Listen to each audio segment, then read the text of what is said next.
राधे राधे भाई सभी को। कैसे हैं सभी लोग? बढ़िया होंगे भाई, आशा यही है कि सभी बढ़िया हों।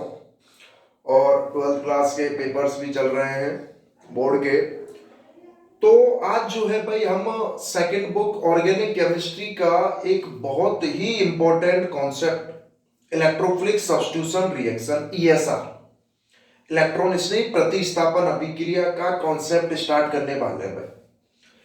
चारों के चारों चैप्टर जो हैं ऑर्गेनिक केमिस्ट्री के, halo alkane, hello arenes, alcohol, phenol, ether, aldehyde, ketone, carboxylic acid और एमीन्स, चारों के चारों में आता है उनकी केमिकल प्रॉपर्टीज। और 11th क्लास में भी पढ़ते हैं हाइड्रोकार्बन्स वाले चैप्टर में बेंजीन की केमिकल प्रॉपर्टीज में कि ईएसआर इलेक्ट्रोफिलिक सब्स्टिट्यूशन रिएक्शन क्या है। डेफिनेटली बात है, कोई सा भी बोर्ड हो कुछ भी हो, ईएसआर से क्वेश्चन आने फिक्स है। इस ईएसआर को समझ जाओ, इलेक्ट्रोफिलिक सब्स्टिट्यूशन रिएक्शन को समझ जाए भाई, तुरंत काम हो जाएगा।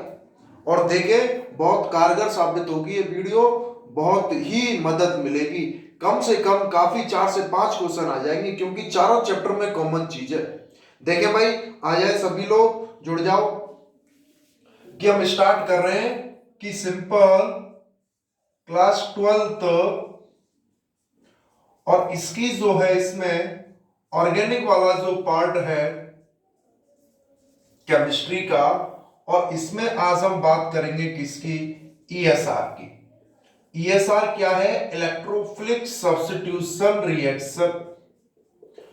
Electrophilic substitution reaction, electrophilic substitution reaction यानी कि इलेक्ट्रॉन स्नेही प्रतिस्थापन अभिक्रिया। इलेक्ट्रॉन स्नेही प्रतिस्थापन अभिक्रिया की हम बात कर रहे हैं भाई। क्योंकि दो टाइप की स्पीशीज होती हैं, इलेक्ट्रोफाइल और न्यूक्लियोफाइल। इलेक्ट्रोफाइल जिसके पास इलेक्ट्रॉन की कमी है और न्यूक्लियोफाइल जिसके पास इलेक्ट्रॉन की रिचनेस है, अधिकता है। तो चार ही कैटेगरी में बांट देते हैं रिएक्शन को ऑर्गेनिक की। इलेक्ट्रोफाइल का ऐड होना, इलेक्ट्रोफाइल का निकलना। ऐड हो रहा है तो इलेक्ट्रोफिलिक एडिशन। सेम न्यूक्लियोफाइल का रिलीज होना, एनएसआर, जो सिंपल किस में देखते हैं? हेलो एल्केन और हेलो एरिन्स वाले चैप्टर में, एनएसआर, SN1, SN2। और न्यूक्लियोफिलिक एडिशन किस में देखते हैं? एल्डिहाइड और कीटोन की जो केमिकल प्रॉपर्टीज है। और इलेक्ट्रोफिलिक सब्स्टिट्यूशन इसमें देख रहे हैं। तो इलेक्ट्रोफाइल होता क्या है कि सिंपल आपको पता होना चाहिए, इलेक्ट्रोफाइल को ई पॉजिटिव से डिनोट करते हैं। और इलेक्ट्रोफाइल का मतलब क्या है? Electron deficient species. Electron deficient species यानी कि इलेक्ट्रॉन न्यून प्रजाति है भाई। इलेक्ट्रॉन डेफिशिएंस स्पीशीज इलेक्ट्रॉन न्यून प्रजाति है कि कोई इलेक्ट्रोफाइल जो है रिलीज हो रहा है, सब्स्टिट्यूट हो रहा है, तो उसी को बोल देते हैं इलेक्ट्रोफिलिक सब्स्टिट्यूशन रिएक्शन। कौन शो करता है ईएसआर को? Aromatic compounds. कौन शो करते हैं ईएसआर को? Aromatic compound, benzene and benzene derivatives. Aromatic compound कौन से? Benzene and it's derivatives. Benzene and it's derivatives.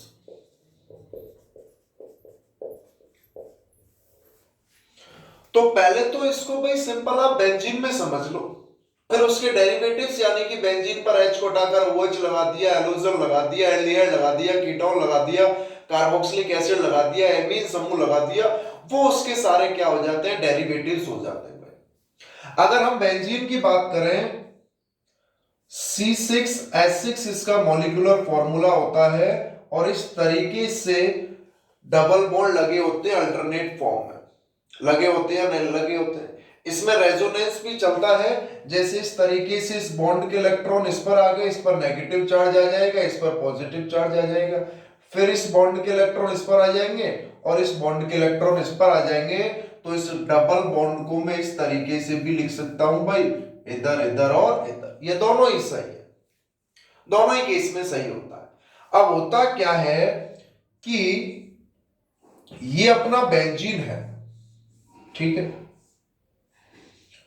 अब यहां पर कोई इलेक्ट्रोफिलिक स्पीशीज इस पर अटैक कर रही है। वो इलेक्ट्रोफिलिक स्पीशीज कुछ भी हो सकती है, वो इलेक्ट्रोफिलिक स्पीसीज कुछ भी हो सकती है, उसी के बेसिस पर 4 टाइप की रिएक्शन होती है कि अगर हैलोजन है तो हैलोजनेशन, सल्फोनिक एसिड है तो सल्फोनेशन, NO2 पॉजिटिव है तो nitration, alkyl group R positive है तो फ्रिडल क्राफ्ट एल्किलेशन, और C डबल बॉन्ड R है तो फ्रिडल क्राफ्ट एसिलेशन हो जाता है। यही तो 5 रिएक्शन है ESR में जो हर चैप्टर में है, चाहे हेलो एल्केन और हेलो एरिन्स हो, चाहे अल्कोहल फिनोल और ईथर हो, चाहे एल्डिहाइड कीटोन और कार्बोक्सिलिक एसिड हो, चाहे सिंपल एमीन्स हो। इस कॉन्सेप्ट को आप समझ गए तो बेंजीन और उसके व्युत्पन्न डेरिवेटिव जो हैं उनको ऐसे चुटकियों में करने लग जाओगे, आ जाओ भाई। तो ये सिंपल इलेक्ट्रोफाइल है और यहां अपने डबल बॉन्ड लगे हुए हैं। अब इलेक्ट्रोफाइल यानी कि इसके पास क्या है, इलेक्ट्रॉन की कमी है। अब ये इलेक्ट्रोफाइल किसी भी sp2 हाइब्रिडाइज्ड कार्बन से जुड़ सकता है। जैसे मान के चलें ये इस कार्बन पर जुड़ा है भाई, ये कार्बन है, इस कार्बन में ये 2 बॉन्ड लगे हुए। अब जैसे ही इलेक्ट्रोफाइल जुड़ेगा, इसके पास इलेक्ट्रॉनों की कमी है भाई, इलेक्ट्रोफाइल के पास इस कार्बन से जुड़ेगा तो इस कार्बन को इसको कहीं ना कहीं इलेक्ट्रॉन देने पड़ेंगे, और वो इलेक्ट्रॉन किससे देगा, इस बॉन्ड के दोनों इलेक्ट्रॉन भी किस पर ट्रांसफर हो जाएंगे, इस पर, और इस पर क्या आ जाएगा, सिंपल अपना पॉजिटिव चार्ज आ जाएगा। तो सिंपल मैकेनिज्म के साथ ही बता रहा हूं मैं इसको कि यहां ये इलेक्ट्रोफाइल जुड़ा और यहां सिंपल क्या आ गया, पॉजिटिव चार्ज। आया नहीं आया, बताओ भाई आया या नहीं आया। अब रेजोनेंस चलेगा, इससे ये बॉन्ड के दोनों इलेक्ट्रॉन किस पर चले जाएंगे, इस बॉन्ड पर क्या हो जाएगा, इस तरीके से। अब यहां पॉजिटिव चार्ज आ जाएगा, ये डबल बॉन्ड और ये इलेक्ट्रोफाइल ही पॉजिटिव जुड़ा हुआ है। इसके बाद इस बॉन्ड के दोनों इलेक्ट्रॉन किस पर आ जाएंगे, इस पर आ जाएंगे, तो सिंपल यहां पॉजिटिव चार्ज आ जाएगा भाई।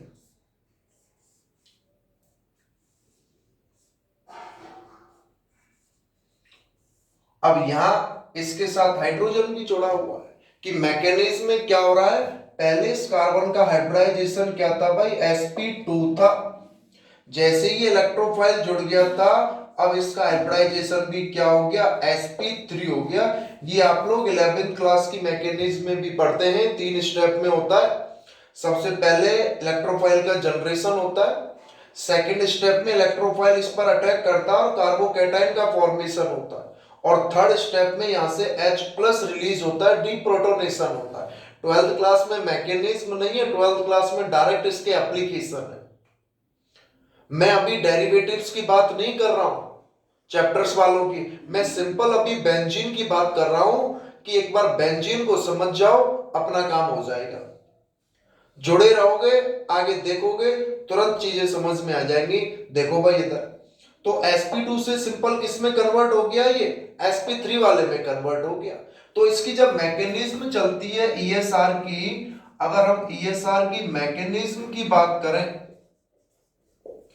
इसकी अगर हम क्रिया विधि की अगर हम बात करें, तो ये सिंपल 3 स्टेप में होती है, 3 स्टेप। सबसे पहला स्टेप तो होता है generation of electrophile, generation of electrophile, electrophile का जनरेशन होना। सेकेंड स्टेप में electrophile attack on benzene and formation of carbocation, और किसका फॉर्मेशन हो गया, कार्बोकैटायन का फॉर्मेशन हो गया। और थर्ड स्टेप में क्या होता है, सिंपल डीप्रोटोनेशन। डीप्रोटोनेशन का मतलब क्या है, बी प्रोटोनीकरण। बी प्रोटोनीकरण का मतलब क्या है, सिंपल भाई H+ रिलीज हो, H+ रिलीज हो गया, H+ बाहर निकल गया, सिंपल। तो देखो अब इसका ये H जो है, कार्बन और हाइड्रोजन के दोनों बॉन्ड के इलेक्ट्रॉन इस पर आ जाएंगे, और यहां से H+ जो है सिंपल क्या होगा, बाहर निकल जाएगा, और इधर ये इलेक्ट्रोफाइल इससे जुड़ जाएगा, और बेंजीन तो इसी तरीके से रहेगी H+।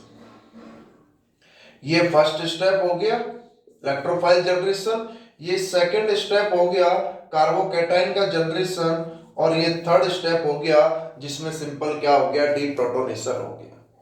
तो अब अपने को तो केवल ये पता चल जाए कि भाई इलेक्ट्रोफाइल कौन सा है, इलेक्ट्रोफाइल कौन सा है। मैकेनिज्म तो सभी में यही चलेगी, मैकेनिज्म तो सभी में क्या चलती है, सिंपल यही चलती है कि बेंजीन से कोई भी इलेक्ट्रोफाइल जुड़ेगा। अभी डेरिवेटिव्स की बात नहीं कर रहा हूं, केवल बेंजीन की बात कर रहा हूं कि बेंजीन से कोई भी डेरिवेटिव्स जुड़ेगा तो उसकी ऑर्थो या पैरा या मेटा पोजीशन पर अटैक होगा। सिंपल बेंजीन है तो किसी भी पोजीशन पर अटैक हो सकता है। और इसके जो हैं इधर भाई 4 हैं,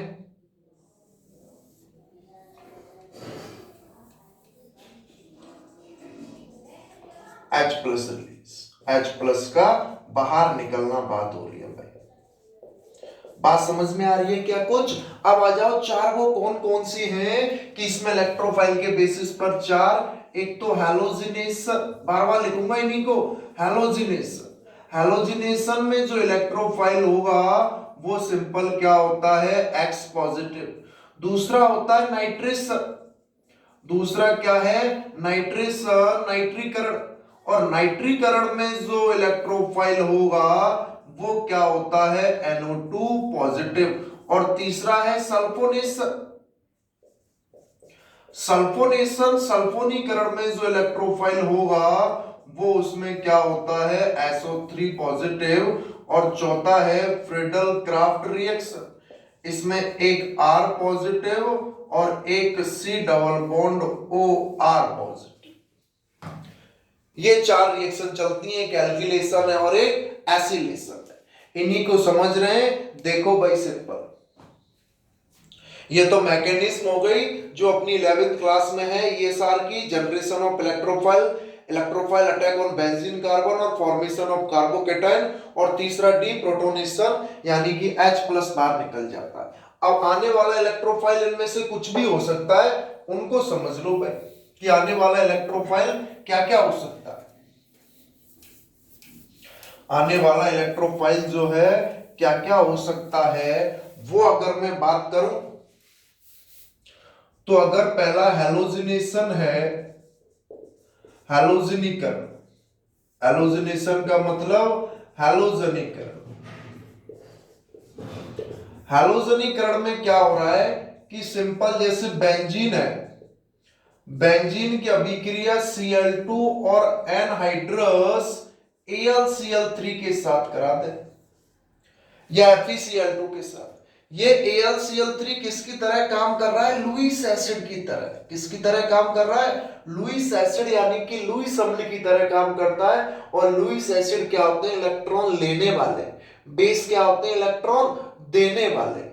एसिड लेने वाले, बेस देने वाले। तो ये क्या करता है, क्लोरीन एक इसमें चला जाएगा और AlCl4 माइनस और Cl पॉजिटिव, ये बन गया भाई इलेक्ट्रोफाइल। तो बेंजीन या उसका डेरिवेटिव्स हो, अगर कहीं भी लिखा मिल जाए Cl2 AlCl3, तुरंत समझ जाओगे कौन सा इलेक्ट्रोफाइल है, क्लोरीन पॉजिटिव है। खाली बेंजीन है, किसी पर भी अटैक करा दो भाई, सिंपल क्या बन जाएगा, क्लोरोबेंजीन बन जाएगा। क्या बन जाएगा, क्लोरोबेंजीन या हेलोबेंजीन।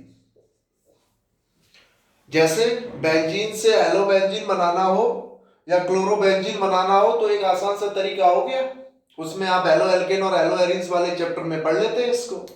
तो ये क्लोरोबेंजीन बन गया। हेलोजिनेशन में कुछ नहीं, simple X2 plus anhydrous AlCl3, X2 plus anhydrous AlCl3 दिख जाए कहीं भी, कौन सा इलेक्ट्रोफाइल जनरेट हो गया, X पॉजिटिव। खाली बेंजीन है तो किसी भी कार्बन पर जोड़ दो। और अगर बेंजीन से जुड़े हुए समूह अलग अलग हैं, इलेक्ट्रॉन डोनेटिंग है या इलेक्ट्रॉन विथड्रॉइंग है, तो उसकी अभी हम बात करेंगे आगे। अभी तो मैं सिंपल इनको बता रहा हूं कि फर्स्ट स्टेप इसमें मैकेनिज्म में ये हो जाएगा कि कैसे इलेक्ट्रोफाइल का क्या हुआ है भाई, जनरेशन हुआ है। सेकंड, दूसरी हैलोजिनेशन के बाद कौन सी हो जाएगी, नाइट्रेशन। दूसरी कौन सी हो जाती है भाई, नाइट्रेशन, जिसको हम बोलेंगे नाइट्रीकरण। दूसरी कौन सी हो जाएगी, नाइट्रेशन, जिसको हम बोलेंगे नाइट्रीकरण। इसमें क्या होता है, कंसंट्रेट HNO3 और कंसंट्रेट H2SO4, कंसंट्रेट HNO3 और कंसंट्रेट H2SO4 है, कहीं भी ये लिखे दिख जाए बेंजीन और उसके डेरिवेटिव्स के साथ, तो आने वाला जो इलेक्ट्रोफाइल है वो सिंपल कौन सा होता है, NO2 पॉजिटिव नाइट्रो। और वो कैसे होता है कि पहले ये H2SO4 से H प्लस निकला और इसने इस पर अटैक कर दिया HNO3 वाले पर, और यहां से H प्लस जुड़ा है और यहां से फिर ये NO2 पॉजिटिव बन जाएगा और H2O जो है बाहर निकल जाएगा। ये H प्लस जो है इस पर अटैक कर रहा है भाई HNO3 पर, एंड डबल बॉन्ड O इस तरीके से हो जाता है ये OH। एक बार H प्लस HNO3 पर अटैक करेगा तो क्या बना देता है भैया, पहले इसका प्रोटोनेशन कर देगा, फिर NO2 पॉजिटिव और H2O बाहर निकल जाएगा। अपने को तो इतना सा समझ लेना है कि इलेक्ट्रोफाइल कौन सा है, NO2 पॉजिटिव। क्या करो, बेंजीन के साथ जोड़ दो किसी भी कार्बन पर। अभी तो सिर्फ बेंजीन है, क्या बन जाएगा भाई, नाइट्रोबेंजीन बन जाएगा। क्या बन जाएगा, नाइट्रोबेंजीन बन जाएगा। यानी कि इसमें कुछ नहीं है, अपना सिंपल कंसंट्रेट HNO3 और कंसंट्रेट H2SO4 हो, कौन सा इलेक्ट्रोफाइल जनरेशन हो जाएगा, NO2 पॉजिटिव। कौन सा इलेक्ट्रोफाइल जनरेट हो गया भाई, NO2 पॉजिटिव जनरेट हो गया, और ये सिंपल अपनी कौन सी हो गई, नाइट्रेशन हो गई भाई। तो पहली हो गई हैलोजिनेशन, दूसरी हो गई सिंपल अपनी नाइट्रेशन, तीसरी पर आ जाओ भाई, तीसरी पर आ जाओ, किस पर, सल्फोनेशन। तीसरी पर आ जाओ, सिंपल सल्फोनेशन।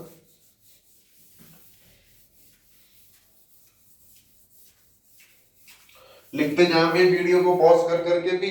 अब तीसरी पर आ जाओ अपनी कौन सी, सल्फोनेशन।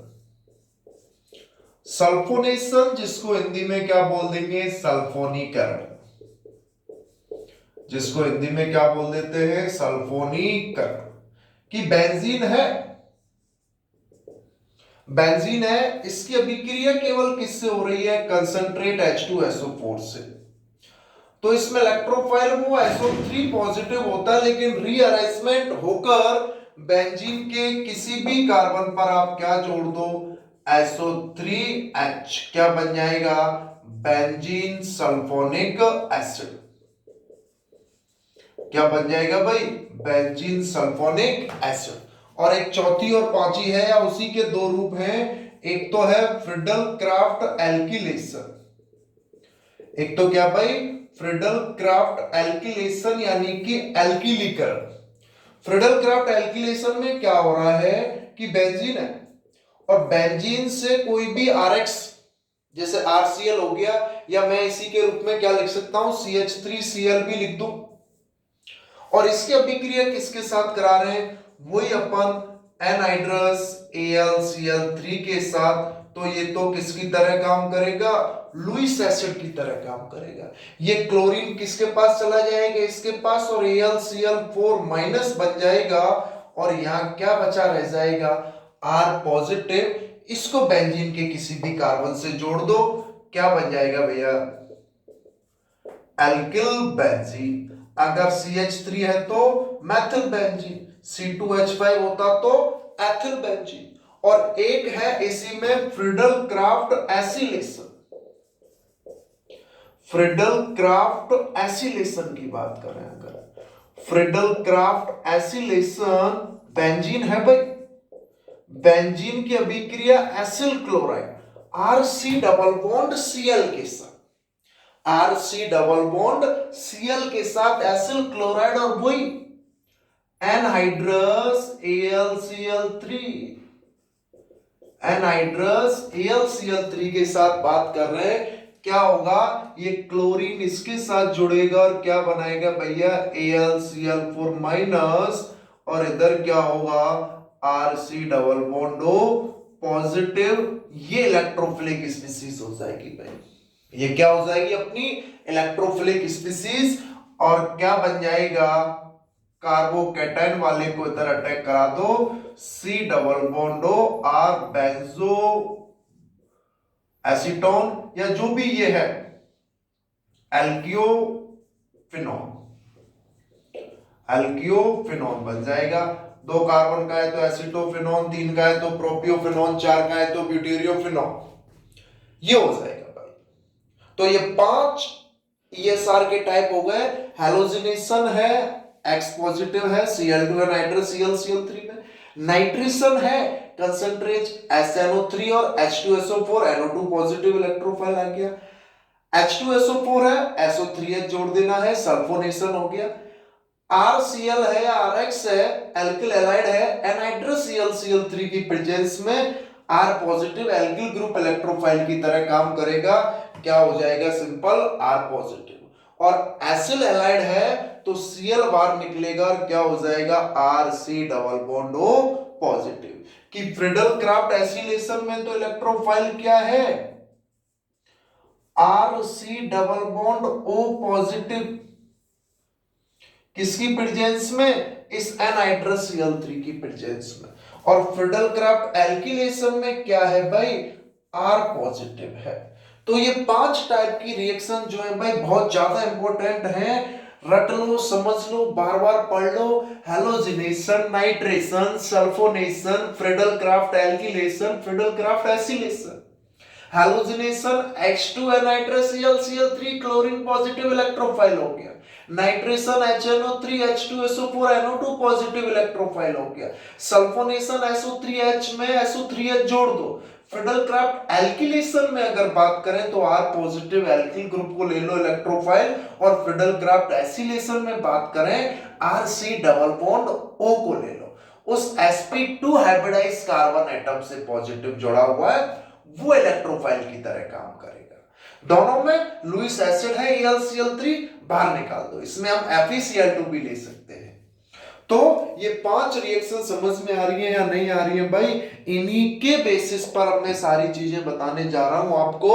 ये 5 रिएक्शन अगर समझ में आ गई हो तो अब आ जाओ 12th क्लास की सारी ऑर्गेनिक केमिस्ट्री की जितनी भी ESR है इनको आप समझ जाओगे। अभी एक शॉर्ट कॉन्सेप्ट के रूप में बता दूंगा मैं आपको, अभी किसके रूप में, एक शॉर्ट कॉन्सेप्ट के रूप में। आप समझो कि भाई बेंजीन है, बेंजीन ये अपना सिंपल सा बेंजीन है। अब इस बेंजीन से 2 टाइप के ग्रुप जुड़े हो सकते हैं। बेंजीन से 2 टाइप के ग्रुप जुड़े हो सकते हैं। बेंजीन से एक तो जुड़ा हुआ है ऐसा एक ग्रुप जेड जो इलेक्ट्रॉन डोनेटिंग ग्रुप की तरह काम कर रहा है। ये जो जेड ग्रुप है ये किसकी तरह काम कर रहा है, इलेक्ट्रॉन डोनेटिंग ग्रुप की तरह काम कर रहा है। इलेक्ट्रॉन डोनेटिंग ग्रुप का मतलब क्या है, इलेक्ट्रॉन डोनेटिंग ग्रुप यानी कि इलेक्ट्रॉन दाता समूह। इलेक्ट्रॉन डोनेटिंग ग्रुप का मतलब क्या है, इलेक्ट्रॉन दाता समूह, यानी कि इसके पास इलेक्ट्रॉन भाई ज्यादा है। अगर इलेक्ट्रॉन ज्यादा है तो यहां लॉन पेयर हो सकता है या कोई नेगेटिव चार्ज होगा, इससे इस पर जाएंगे, इससे इस पर जाएंगे, रेजोनेंस चलेगा भाई। क्या चलेगा, रेजोनेंस चलेगा। और नेगेटिव चार्ज यहां आ जाएगा, फिर इससे इधर आ जाएगा, सिंपल सा क्या चलेगा, रेजोनेंस चलेगा। रेजोनेंस नहीं पढ़ा है किसी बच्चे ने तो भाई वो भी पढ़ ले वो भी पढ़ना ही पड़ेगा बेटा, पढ़ना तो सब कुछ ही पड़ेगा। बिना पढ़े सोचो सर कुछ हो जाए, नहीं हो सकता भाई, मेरे हिसाब से तो नहीं हो सकता। अगर आप लोगों के हिसाब से हो रहा हो तो मुझे भी बता दें, मुझे भी पढ़ने की कोई जरूरत नहीं पड़ेगी ना आपको पढ़ाने की। तो रेजोनेंस चला अगर इलेक्ट्रॉन डोनेटिंग ग्रुप है, अगर बेंजीन से कोई समूह जेड जुड़ा हुआ है वो इलेक्ट्रॉन डोनेटिंग समूह की तरह काम कर रहा है, ईडीजी की तरह काम कर रहा है, तो आपको पता है बेंजीन से कोई समूह जुड़ा हुआ है उसके फर्स्ट कंपेयर करें तो ये दोनों फर्स्ट पोजीशन तो कौन सी होती है, ऑर्थो वाली। थर्ड वाली कौन सी होती है, मेटा वाली, और फोर्थ वाली कौन सी होती है, पैरा वाली। तो अगर जेड जो है अपना ईडीजी है, जेड अपना क्या है, ईडीजी है, तो जो नेगेटिव चार्ज है, नेगेटिव चार्ज जो है वो कहां पर आ रहा है, ऑर्थो एंड पैरा पोजीशन। और ये ईडीसी कौन कौन से हो सकते हैं, जैसे हेलोजन है, जैसे ईथर है, जैसे अल्कोहल है OH, जैसे एनिलिन है NH2। अपने सिलेबस में तो यही है, हेलो एरिन्स, ईथर, फिनॉल और एनिलिन। ETC क्या लगा दूंगा, सिंपल ETC। अरे बेंजीन से हेलोजन जुड़ा हुआ हेलो एरिन्स हो गया, बेंजीन से OCH3 जुड़ा हुआ ईथर हो गया, बेंजीन से OH जुड़ा हुआ फिनॉल हो गया, बेंजीन से NH2 जुड़ा हुआ है तो एनिलिन हो गया। अगर इनमें से बेंजीन से कोई EDG समूह जुड़ा हुआ है तो नेगेटिव चार्ज ऑर्थो और पैरा पोजीशन पर आ रहा है, इसलिए जो इलेक्ट्रॉन डेंसिटी है, इलेक्ट्रॉन घनत्व, इसलिए जो इलेक्ट्रॉन डेंसिटी है वो ऑर्थो और पैरा पर क्या है, ज्यादा है कंपेयर टू मेटा पोजीशन के। ये OMP का मतलब क्या है भाई, यहाँ O का मतलब है ऑर्थो, M का मतलब है मेटा पोजीशन, और P का मतलब है सिंपल अपना para position. Ortho Meta para position की बात हो रही है। अब पूछा भी जाता है कि आने वाला अब जो इलेक्ट्रोफाइल है, आने वाला अब जो इलेक्ट्रोफाइल है, यानी कि जेड की जगह या कुछ भी लगा हो, Cl लगा हो, OCH3 लगा हो, OH लगा हो, NH2 लगा हो, चारों केसेस में ऑर्थो और पैरा पोजीशन पर नेगेटिव चार्ज क्या है भाई, ज्यादा है। तो आने वाला जो इलेक्ट्रोफाइल है, ये जो ग्रुप है ये ऑर्थो पैरा डायरेक्टिंग ग्रुप होते हैं, ऑर्थो पैरा निर्देशी समूह। ये सिंपल क्या होते हैं भाई, ऑर्थो पैरा डायरेक्टिंग ग्रुप हैं, ऑर्थो पैरा निर्देशी समूह है भाई ये। कि जो आने वाला इलेक्ट्रोफाइल है ये यहां पर कोई जेड ईडीजी वाला है और कोई भी इलेक्ट्रोफाइल आ रहा है, वही Friedel Crafts, alkylation, acylation, nitration, sulphonation, halogenation, कोई भी आ रहा है, या तो वो इसकी इस ऑर्थो पोजीशन पर अटैक करेगा या इसकी किस पर अटैक करेगा, पैरा पोजीशन पर। अगर ये इलेक्ट्रॉन डोनेटिंग ग्रुप लगा हुआ है तो वो उसकी ऑर्थो पर अटैक करेगा या पैरा पर अटैक करेगा। और ऑर्थो पोजीशन कौन सी है, जिस भी कार्बन से ये समूह जुड़ा हुआ है उसकी जो फर्स्ट पोजीशन है, या इसको फर्स्ट मान लो, तो उनकी जो सेकंड पोजीशन है वो तो दोनों कौन सी हो जाएंगी, ऑर्थो ऑर्थो। जो थर्ड वाली है वो मेटा मेटा, और जो फोर्थ वाली है वो पैरा पैरा। ये दोनों इसके कंपेयर में first second third, first second third, और ये कौन सी हो गई भाई, फोर्थ हो गई। तो फोर्थ पोजीशन तो इसकी पैरा हो गई और सेकंड पोजीशन इसकी ऑर्थो हो गई, और simple second position ortho, third position Meta, और फोर्थ पोजीशन क्या हो गई है भैया, पैरा हो गई है। कुछ बात समझ में आ पा रही है, नहीं आ पा रही है भाई बताओ। बहुत इंपॉर्टेंट कॉन्सेप्ट चल रहा है, मैं बता रहा हूं। क्वेश्चन ये भी पूछा जाता है कि क्यों एनिलिन बेंजीन से NH2 जुड़ा हुआ है तो वो ऑर्थो पैरा डायरेक्टिंग है, क्यों वो उसी पर जुड़ रहा है, ऑर्थो पैरा पर, मेटा पर क्यों नहीं जुड़ रहा।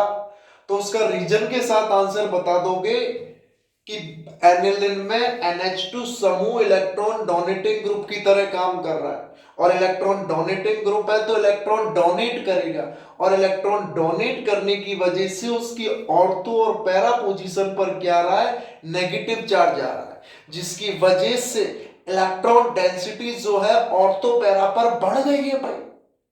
अब नेगेटिव चार्ज बढ़ गया, इलेक्ट्रॉन डेंसिटी बढ़ गई है, तो आने वाला इलेक्ट्रोफाइल उधर ही तो अटैक करेगा जिधर ज्यादा नेगेटिव चार्ज है। और नेगेटिव चार्ज ज्यादा कहां पर है, ऑर्थो और पैरा पर है। और इसमें जो दो टाइप के प्रोडक्ट बनेंगे, इसमें जो दो टाइप के प्रोडक्ट जो बनेंगे कि ये ईडीजी एक ऑर्थो वाला और एक जो है पैरा वाला, ईडीजी और एक जो है पैरा वाला, ये तो पैरा और ये ऑर्थो। और पैरा वाला हमेशा मेजर प्रोडक्ट होगा, मुख्य उत्पाद होगा, और ऑर्थो वाला हमेशा क्या होगा, माइनर प्रोडक्ट होगा, यानी कि लघु उत्पाद होगा। क्यों? क्योंकि पैरा वाले में क्या है भाई, सिमेट्रिक है। पैरा वाले में क्या है, सिमेट्रिक है। जैसे इसका एक हल्का सा एग्जांपल लिख दूं, छोटा सा, इससे समझ में भी आ जाएगा। बेंजीन है, बेंजीन से क्या जुड़ा हुआ है, सिंपल Cl जुड़ा हुआ है, और इसकी अभिक्रिया में किसके साथ करा रहा हूं, कंसंट्रेट HNO3 और कंसंट्रेट H2SO4। अब ये देखते ही दिमाग में आ गया भाई कौन सा इलेक्ट्रोफाइल है, NO2 पॉजिटिव है। कौन सा इलेक्ट्रोफाइल है, NO2 पॉजिटिव है, और ये कौन सा ग्रुप है, EDZ ग्रुप है।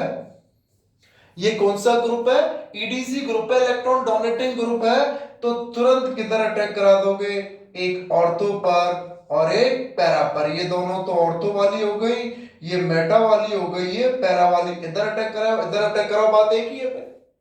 और मेजर प्रोडक्ट कौन सा हो जाएगा अपना, ऑर्थो वाला। ये Cl वो माइनर हो जाएगा ऑर्थो वाला, और मेजर हो जाएगा अपना पैरा वाला। इधर मैं इसको Cl लिख दूं तो इधर इसको क्या लिख दूंगा, NO2, यानी कि para.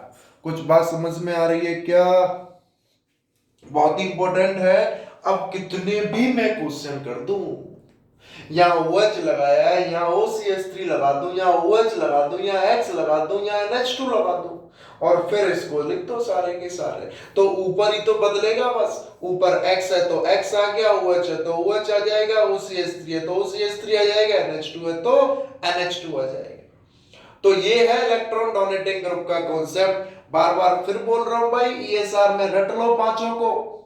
एलोजिनेशन, nitration, sulphonation, Friedel Crafts alkylation, Friedel Crafts acylation. Halogenation में Cl2AlCl3Cl पॉजिटिव इलेक्ट्रोफाइल है। नाइट्रेशन में HNO3 H2SO4 में NO2 पॉजिटिव इलेक्ट्रोफाइल है। H2SO4 में SO3H जोड़ना है। RCl AlCl3 की प्रेजेंस में R पॉजिटिव जोड़ देना है, और RC double bond OCl plus AlCl3Cl positive, Cl गया AlCl3 के साथ, RC double bond O positive. Mechanism उन्हीं तीन स्टेप में चलती जाएगी। सबसे पहले इलेक्ट्रोफाइल का जनरेशन, फिर वो अटैक कर रहा है sp2 हाइब्रिडाइज कार्बन एटम पर बेंजीन के, कार्बोकैटायन बन रहा है, उसके बाद उसमें रेजोनेंस हो रहा है, और लास्ट में H+ क्या है, बाहर निकल रहा है। तो उन चारों चैप्टर को एनालिसिस में ले आओ। X OCH3 OH NH2, benzene से X जुड़ा हुआ है, कौन सा हो गया भाई, हेलो एल्केन। बेंजीन से OCH3 और बेंजीन से OH जुड़ा हुआ है, फिनॉल और ईथर, अल्कोहल, फिनॉल और ईथर, और लास्ट में बेंजीन से NH2 जुड़ा हुआ है, तो वो क्या हो गया, एनिलीन। चारों के चारों में हमने ये ESR देखा है, और उसमें इसका रीजन रेजोनेंस तो बहुत ज्यादा जरूरी है। क्वेश्चन हमेशा आता है, रेजोनेटिंग स्ट्रक्चर ही बना दो, यहाँ Z की जगह Cl लिख दो, CH3 लिख दो, OH लिख दो, NH2 लिख दो, सब में रेजोनेंस क्या चलेगा भाई, इसी तरीके से चलेगा। तो ये तो बेंजीन से जुड़ा हुआ फर्स्ट समूह हो गया, कौन सा, इलेक्ट्रॉन डोनेटिंग ग्रुप, जो बेंजीन को इलेक्ट्रॉन दे रहा है, जिससे उसकी ऑर्थो और पैरा पोजीशन पर क्या आ रहा है, नेगेटिव चार्ज आ रहा है। इसके बाद दूसरा एक और देखना है, कौन सा, इलेक्ट्रॉन विथड्रॉइंग ग्रुप। लिख लेना भाई इसको वीडियो को पॉज करके, बहुत इंपॉर्टेंट है भाई। कुछ बात समझ में आ रही हो तो बता दें, नहीं आ रही है तो भी बताओ कैसी चल रही है, सही लग रहा है या नहीं लग रहा है। कोशिश रहेगी बढ़िया लगे भाई। अब देखो, इसमें वापस से ही बना दूंगा इसको कि बेंजीन से क्या जुड़ा हुआ है, इलेक्ट्रॉन विथड्रॉइंग ग्रुप। बेंजीन से क्या जुड़ा हुआ रहे, इलेक्ट्रॉन ग्राही समूह, यानी कि जो इलेक्ट्रॉन को ले ना कि दे, ये अपना बेंजीन है भाई, ठीक है, ये अपना बेंजीन है। और बेंजीन से मैंने क्या जोड़ दिया है, ये कोई वाई समूह, जिसको हम बोल रहे हैं EWG। इसका मतलब है electron withdrawing group, electron withdrawing group का मतलब क्या है? इलेक्ट्रॉन ग्राही समूह। इलेक्ट्रॉन विदड्रॉइंग ग्रुप का मतलब क्या है भाई? इलेक्ट्रॉन ग्राही समूह की हम जो है बात कर रहे हैं। अब इलेक्ट्रॉन ग्राही समूह है तो जाहिर सी बात है ये बेंजीन से इलेक्ट्रॉन को लेगा, क्योंकि इसके पास इलेक्ट्रॉन की कमी है। तो यहां से इस बॉन्ड के इलेक्ट्रॉन इस बॉन्ड पर जाएंगे, रेजोनेंस चलेगा और इस पर तो पॉजिटिव चार्ज आ जाएगा और ये डबल बॉन्ड वाई हो गया।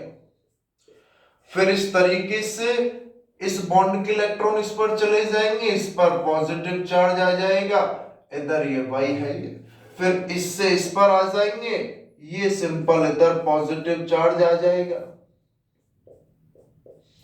और फिर इससे इस पर वापस आ जाएंगे और इस तरीके से जो है क्या होगा, रेजोनेंस चलेगा। इससे पता चल रहा है कि उसकी ऑर्थो और पैरा पोजीशन पर क्या गया, या पार्शियली पॉजिटिव चार्ज आ गया। ऑर्थो और पैरा पोजीशन पर क्या गया, उसका पार्शियली पॉजिटिव चार्ज आ गया भाई। कि सिंपल अपना ये जो अगर वाई समूह क्या है, इलेक्ट्रॉन विदड्रॉइंग ग्रुप है, तो ऑर्थो और पैरा पोजीशन वही सेकंड सेकंड और फोर्थ वाली, इसको फर्स्ट मान लूंगा, ये दोनों अपनी क्या होगी, सेकंड, और ये अपनी क्या है, फोर्थ, और ये थर्ड है, सेकंड सेकंड, थर्ड थर्ड और फोर्थ। तो आपको पता है भाई सेकंड सेकंड वाली तो ऑर्थो है, थर्ड थर्ड वाली मेटा है और फोर्थ वाली सिंपल क्या है, पैरा है। तो वाई इलेक्ट्रॉन विदड्रॉइंग ग्रुप अगर लगा हुआ है तो ऑर्थो और पैरा पोजीशन पर क्या गया है, पॉजिटिव चार्ज आ गया भाई। पॉजिटिव चार्ज का मतलब ही क्या, इलेक्ट्रॉन की कमी है, तो इसमें इलेक्ट्रॉन डेंसिटी क्या हो गई है, लोअर हो गई। Electron density lower compare to meta position, compare to meta position, कि मेटा पोजीशन के कंपेयर में ऑर्थो और पैरा पोजीशन पर क्या हो गई है, इलेक्ट्रॉन डेंसिटी कम हो गई है, पार्शियली पॉजिटिव चार्ज आ गया है। तो इलेक्ट्रॉन डेंसिटी ज्यादा कहां होगी, मेटा पोजीशन पर, क्योंकि पॉजिटिव चार्ज कहां पर आया है, कि ऑर्थो और पैरा पोजीशन पर आ गया है, तो इलेक्ट्रॉन डेंसिटी कम हो गई है। तो जो मेटा पोजीशन है, एम पोजीशन, मेटा पोजीशन जो है उस पर इलेक्ट्रॉन डेंसिटी यानी कि इलेक्ट्रॉन घनत्व जो होगा वो क्या होगा भाई, हाई होगा। इलेक्ट्रॉन घनत्व क्या होगा, इस पर उच्च होगा। इलेक्ट्रॉन डेंसिटी इस पर क्या होगी, हाई होगी। तो ये कौन से डायरेक्टिंग समूह होते हैं, इलेक्ट्रॉन विदड्रॉइंग समूह जो हैं ईडीजी, ये मेटा डायरेक्टिंग ग्रुप होते हैं। मेटा निर्देशी समूह है भाई, मेटा डायरेक्टिंग ग्रुप,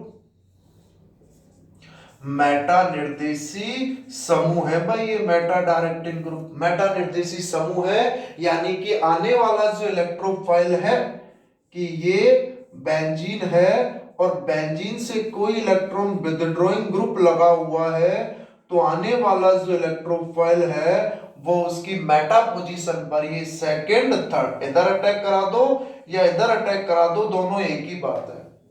ये उसकी मेटा पोजीशन पर अटैक करेंगे और मेटा सब्स्टिट्यूट प्रोडक्ट बना देते हैं EWG और ये सिंपल इलेक्ट्रोफाइल।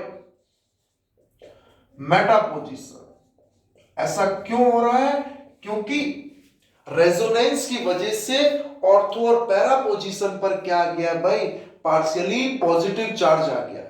रेजोनेंस की वजह से ऑर्थो और पैरा पोजीशन पर क्या गया मेरे भाइयों और साथियों, पॉजिटिव चार्ज आ गया, जिसकी वजह से उसकी इलेक्ट्रॉन डेंसिटी क्या हो गई है, कम हो गई है ऑर्थो और पैरा पोजीशन पर।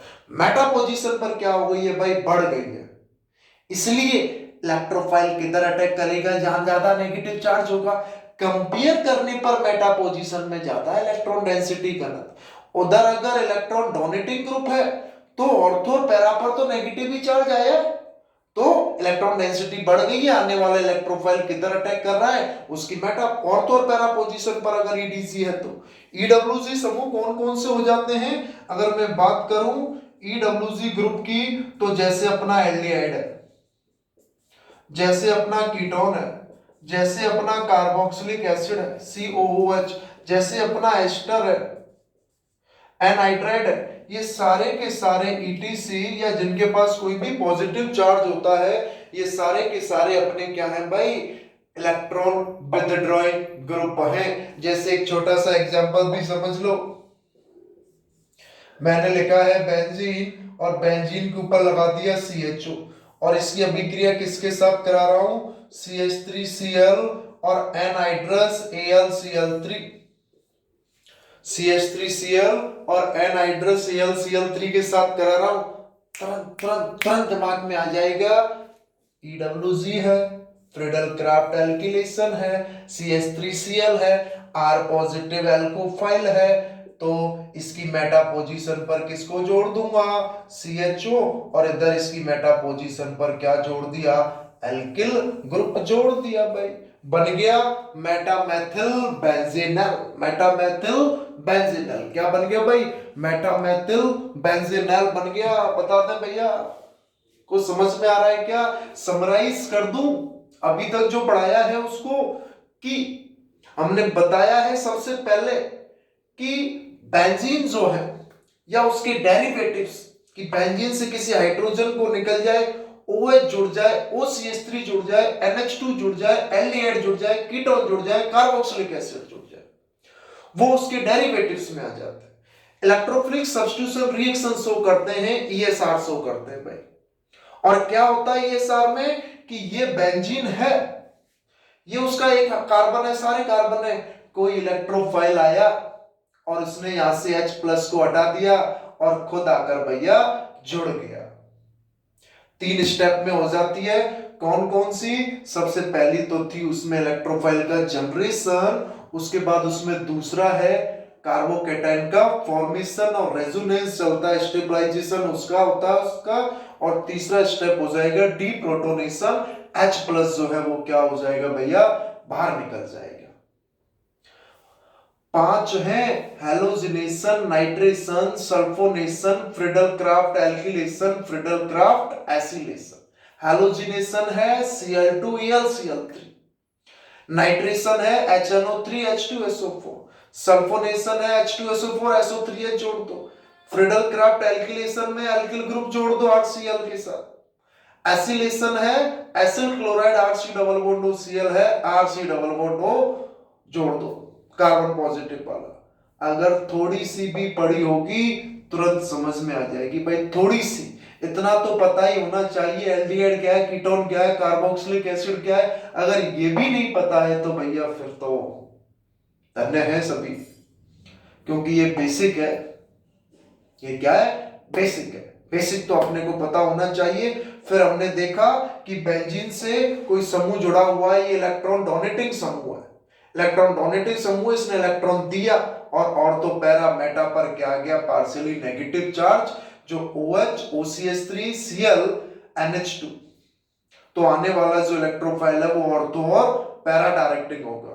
और अगर बेंजीन से जुड़ा कोई समूह क्या है, इलेक्ट्रॉन विथड्रॉइंग ग्रुप है, तो ये इलेक्ट्रॉन लेगा और बेंजीन की ऑर्थो और पैरा पर क्या आ जाएगा, पॉजिटिव चार्ज आ जाएगा।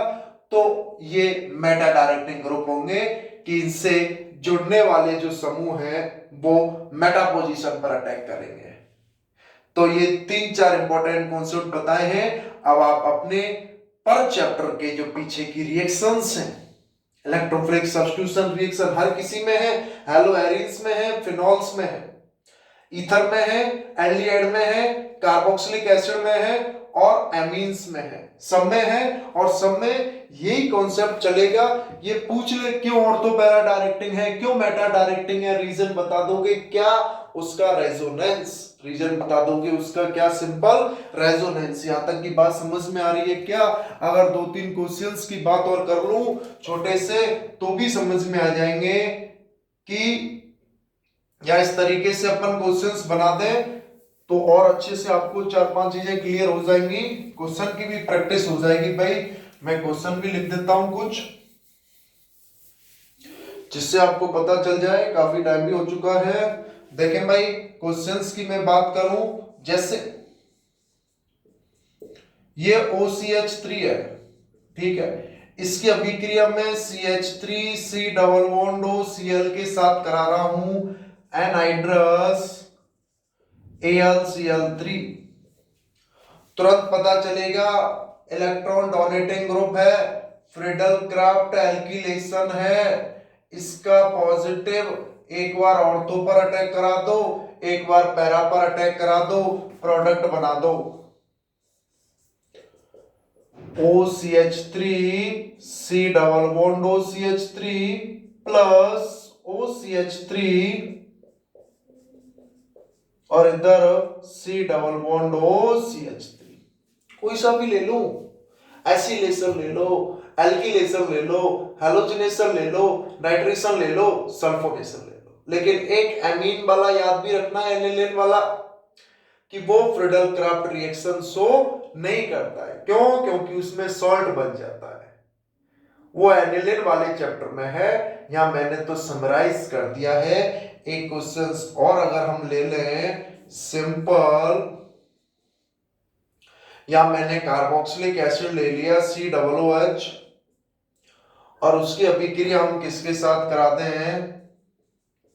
CH3 CH2 Cl के साथ नहीं, सिंपल में कराता हूं उसकी अभिक्रिया ये Cl2 और एनहाइड्रस AlCl3। मेटा पोजीशन पर अटैक करा दोगे, क्यों? क्योंकि पता है ये वाला समूह कौन सा है, इलेक्ट्रॉन विथड्रॉइंग समूह है EWC, और ये वाला समूह कौन सा है, इलेक्ट्रॉन डोनेटिंग समूह है। अगर इलेक्ट्रॉन डोनेटिंग समूह है तो भाई सिंपल अटैक करा दो ऑर्थो और पैरा पोजीशन पर, और पैरा वाला जो होगा ये अपना मेजर प्रोडक्ट है ड्यू टू सिमेट्री, सममिति के कारण, ड्यू टू सिमेट्री, सममिति के कारण जो है, सममिति के कारण ये अपना क्या है भाई, मेजर प्रोडक्ट है, मुख्य उत्पाद है। बात समझ में आ रही है भाई प्यारे साथियों? बार बार कॉन्सेप्ट को पढ़ डालो, रट डालो, समझ डालो, कुछ भी कर डालो, इंपॉर्टेंट है, आएगा ही आएगा, हर जगह आता है। 11th हो 12th हो कॉमन है, और 12th क्लास में तो चारों चैप्टर में कॉमन चैप्टर है, बहुत इंपॉर्टेंट है, बहुत फायदेमंद होगा भाई, पढ़ डाले, समझ डाले। थैंक यू वेरी मच इसको समझने के लिए, मुझे सुनने के लिए भाई, थैंक यू वेरी मच।